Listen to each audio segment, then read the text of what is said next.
Testemunhos para a Igreja, volume 5, capítulo 71, Educação de Obreiros. Temos por fazer uma obra cuja importância poucos reconhecem. É a de levar a verdade a todas as nações. Há um vasto campo para os obreiros em terras estrangeiras, assim como nos Estados Unidos. Deus chama homens que sejam dedicados, puros, generosos, de espírito aberto e humildes, para entrar nesses campos. Quão poucos têm qualquer intuição dessa grande obra. Temos que despertar e trabalhar sob um ponto de vista mais alto do que já tivemos até aqui. Os que agora abraçam a verdade têm toda a vantagem, especialmente quanto à abundância de luz e conhecimento que nossas publicações apresentam. As experiências do passado, ricas e variadas, devem agora ser apreciadas em sua justa luz. Sabemos quão arduamente a obra avançava a princípio, quantos obstáculos se lhe opunham, quão poucos recursos estavam ao dispor dos pioneiros da causa para serem empregados em seu avanço. Mas agora tudo está mudado e brilha a clara luz. Se o cristianismo primitivo pudesse penetrar o coração de todos os que professam crer na verdade, traria para eles nova vida e poder. O povo que está em trevas veria então contraste entre a verdade e o erro, entre os ensinos da palavra de Deus e as fábulas da superstição. Têm sido cometidos erros em não buscar alcançar com a verdade pastores e outras pessoas das classes mais elevadas. Temos evitado por demais as pessoas não de nossa fé. Conquanto não nos devamos associar a elas para cedermos à sua influência, existem por toda parte pessoas sinceras pelas quais devemos acautelada, prudente e inteligentemente trabalhar, cheios de amor por sua salvação. Deveria ser formado um fundo a fim de educar homens e mulheres para trabalhar por essas classes mais elevadas, tanto aqui como em outros países. Temos falado demais, muito tempo, acerca de descer ao nível da mente comum. Deus quer homens de talento e bom discernimento, capazes de pesar os argumentos, homens que cavem em busca da verdade como de tesouros escondidos. Tais homens serão capazes de alcançar não só as classes comuns, mas também as melhores. Esses homens serão sempre estudantes da Bíblia, plenamente despertos à santidade das responsabilidades que sobre eles repousam. Eles darão plena prova de seu ministério. Temos nos diferentes ramos da causa poucas iniciativas. Novos empreendimentos têm de ser realizados. Precisamos de habilidade para delinear planos pelos quais possam ser alcançadas pessoas que se encontram nas trevas do erro. Precisamos da inteligência de espíritos diversos, mas não devemos criticá-los se suas ideias não se adaptarem exatamente às nossas. Devemos ter planos mais amplos para a educação de obreiros que proclamem a mensagem. Os que creem e amam a verdade têm agido nobremente em dar seus recursos para manter seus vários empreendimentos, mas há grande falta de obreiros capazes. Não é prudente estar constantemente a despender recursos para abrir novos campos, enquanto tão pouco se faz no sentido de preparar obreiros que ocupem esses campos. A obra de Deus não deve ser atrasada por falta de agentes que a efetuem. Ele chama homens cultos que sejam estudiosos da Bíblia, que amem a verdade, que a explanam aos outros e que a introduzam em sua própria vida e caráter. Necessitamos de homens que amem a Jesus e a ele se apeguem, e que apreciem o infinito sacrifício feito em favor da caída humanidade. Precisamos de lábios tocados pelo fogo sagrado, corações puros da contaminação do pecado. Aqueles cuja religiosidade é superficial e que têm grande ambição de ser considerados os primeiros e melhores, não são os homens para este tempo. Os que pensam mais em sua própria vontade do que na causa não serão necessários. Nossas igrejas não estão recebendo a espécie de preparo que as leve a andar em toda a humildade de espírito, despojando-se de todo o orgulho de ostentação externa e esforçando-se pela posse do adorno interior. A eficiência da igreja é justamente o que o zelo, a pureza, a abnegação e inteligente esforço dos pastores a tornam. Um ativo espírito missionário deve caracterizar seus membros. Devem ter mais profunda piedade, fé mais forte e vistas mais amplas.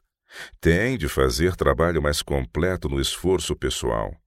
O que precisamos é uma religião viva. Um único indivíduo de amplos conceitos sobre o dever, cuja vida esteja em comunhão com Deus e que seja cheio de zelo por Cristo, exercerá poderosa influência para o bem. Não se abebera ele em corrente baixa, turva, poluída, mas nas águas puras e elevadas das cabeceiras, e pode comunicar à Igreja novo espírito e poder. Ao aumentar a pressão do exterior, Deus deseja que sua Igreja seja vitalizada pelas santas e solenes verdades que crê. O Espírito Santo do céu, trabalhando com os filhos e filhas de Deus, transporá os obstáculos e manterá vantagem contra o inimigo. Deus tem grandes vitórias em reserva para o seu povo que ama a verdade e seja observador dos mandamentos. Os campos já embranqueceram para a ceifa. Temos luz e ricas, gloriosas dotações do céu, na verdade preparadas para as nossas mãos. Mas os homens e mulheres não foram educados e disciplinados para trabalharem na seara que amadurece rapidamente. Deus sabe que a fidelidade e espírito de consagração, cada qual cumpre sua incumbência. Não há nesta grande obra lugar para o indolente, não há lugar para o condescendente consigo mesmo ou os que são incapazes de tornar a vida um êxito em qualquer vocação. Nem há lugar para os indiferentes, que não são fervorosos no espírito, dispostos a suportar durezas, oposição, opróbrio ou morte por amor de Cristo. O ministério cristão não é lugar para zangões. Há homens que tentam pregar e são desmazelados, descuidosos e irreverentes. Melhor fariam cultivando a terra do que ensinando a sagrada verdade de Deus. Pessoas jovens deverão logo assumir os encargos que os mais idosos têm ocupado. Temos perdido tempo negligenciando colocar à frente os jovens e dar-lhes uma educação mais elevada, mais sólida. A obra avança constantemente e temos que obedecer à ordem avançar. Muito bem poderia ser feito por jovens firmados na verdade e que não são influenciados facilmente nem desviados da retidão por seu ambiente, mas que andam com Deus, que oram muito e que se esforçam por juntar toda a luz que podem. O obreiro deve estar preparado para pôr em exercício as mais altas energias mentais e morais com as quais a natureza, o cultivo e a graça de Deus o tenham dotado. Mas seu êxito será proporcional ao grau de consagração e sacrifício com o qual é feita a obra, e não aos dons naturais ou adquiridos.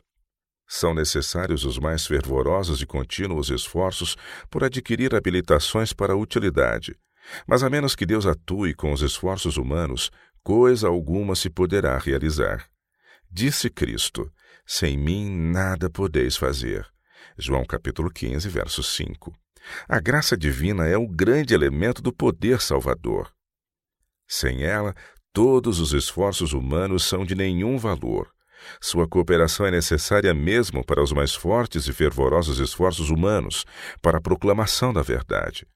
A causa de Deus precisa de professores que tenham altas qualidades morais e aos quais se possa confiar a educação de outros, homens que sejam firmes na fé e tenham tato e paciência, que andem com Deus e se abstenham da própria aparência do mal, que estejam tão intimamente ligados a Deus que possam ser condutos de luz. Em suma, cavalheiros cristãos. As boas impressões feitas por essas pessoas jamais se apagarão, e o preparo assim dado perdurará através da eternidade. O que se negligencia nesse processo de preparo provavelmente ficará por fazer. Quem empreenderá essa obra? Como seria bom se houvesse jovens cavalheiros fortes, arraigados e firmados na fé, que tivessem tão viva comunhão com Deus que pudessem, se assim fossem aconselhados por nossos irmãos dirigentes, entrar nos colégios mais adiantados de nossa terra, onde tivessem mais vasto campo de estudo e observação. A associação com diversas espécies de mentalidades, a familiarização com a atuação e os resultados dos métodos populares de educação e um conhecimento de teologia como é ensinado nas instituições de ensino seriam de grande valor a esses obreiros, preparando-os para trabalharem em favor das classes educadas e a combaterem os erros que prevalecem em nosso tempo. Tal foi o método seguido pelos antigos valdenses, e permanecendo fiel a Deus, nossa juventude, como a deles, poderia fazer boa obra, mesmo enquanto adquirissem a educação, semeando as sementes da verdade em outras mentes. Portai-vos varonilmente e fortalecei-vos. 1 Coríntios 16, verso 13. Perguntem àquele que por vocês sofreu ignomínia, insulto e escárnio: Senhor, que queres que eu faça? Atos dos Apóstolos, capítulo 9, verso 6. Ninguém alcança educação demasiado elevada para se tornar humilde discípulo de Cristo.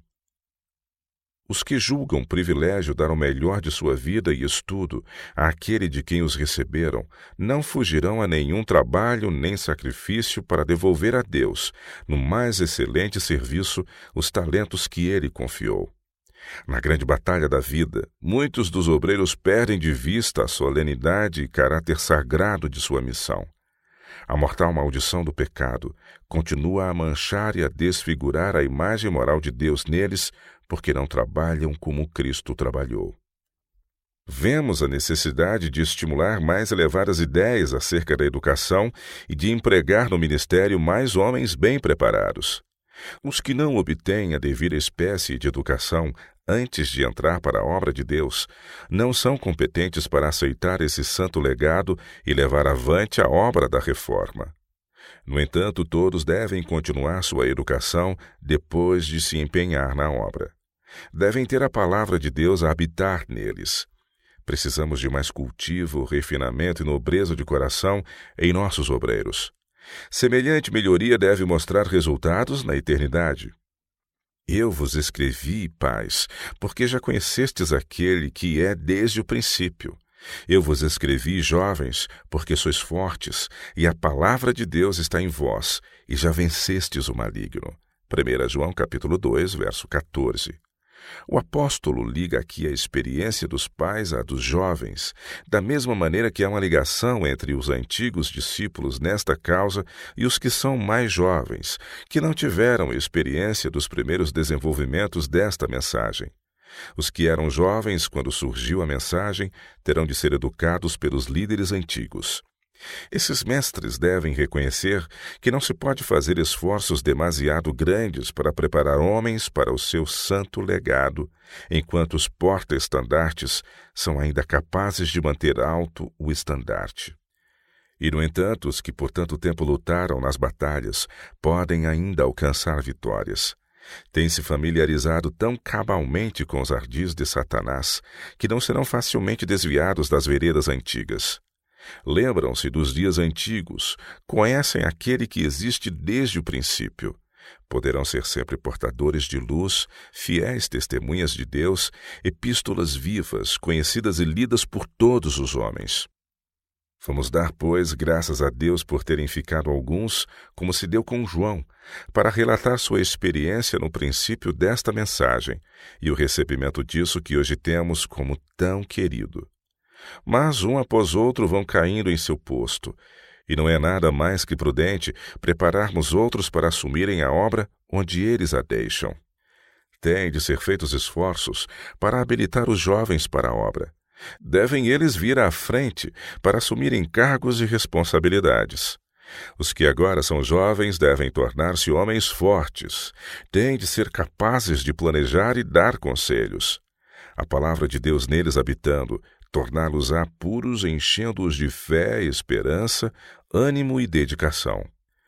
A obra é agora grandemente retardada por homens que estão desempenhando cargos para os quais não estão aptos. Haverá de continuar e aumentar essa grande necessidade. Hão de essas grandes responsabilidades cair das mãos dos obreiros experientes para as mãos dos que são incapazes de desempenhar adequadamente? Não estaremos negligenciando uma obra muito importante, deixando de educar e preparar nossos jovens para preencher posições de confiança? Sejam educados os obreiros, mas ao mesmo tempo sejam eles mansos e humildes de coração. Elevemos a obra ao padrão mais alto possível, sempre lembrados de que, se fizermos nossa parte, Deus não faltará com a sua.